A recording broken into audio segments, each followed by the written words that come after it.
The IATF has just made travel requirements easier. No more mandatory documents, no more mandatory quarantine. But its swab testing directive has stirred confusion among the public. Gerard de la Peña tells us why in this report. The halls of the Ninoy Aquino International Airport Terminal remain quiet. From hundreds of flights daily before the pandemic, there are now only about 65 flights to the provinces. To stimulate domestic travel, the Interagency Task Force has removed documentary requirements. The new policy directive of the IATF is really to slowly open up the economy. So nandun na tayo sa stage na yon, instead of the containment. Travelers no longer need to secure travel authorities, medical certificates, and other clearances. Quarantine is no longer needed unless they have symptoms. Returning provincial residents who work for the government, however, need to show IDs and travel orders.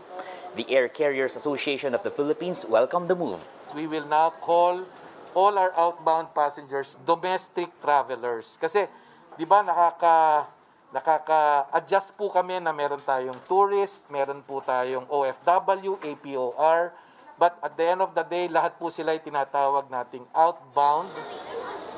But the directive on swab testing stirred confusion among passengers. Such is the case of Virginia, who already finished her 6-day quarantine upon arrival from Canada.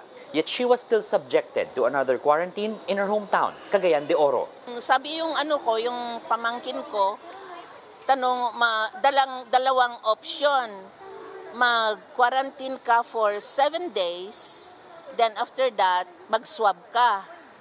And then, kung hindi ka magpa-swab, mag-quarantine ka ng 14 days. The IATF leaves testing requirements to the discretion of local government units. The general rule is there will be no more testing. However, local governments may still impose testing, but it should be issued as an executive order. For now, the government and the airlines hope for travelers to fly again, especially this summer. They assure them of safety as respective health protocols will remain in place and as more vaccines arrive in the coming months. For News 5, Gerard de la Peña, we are One News.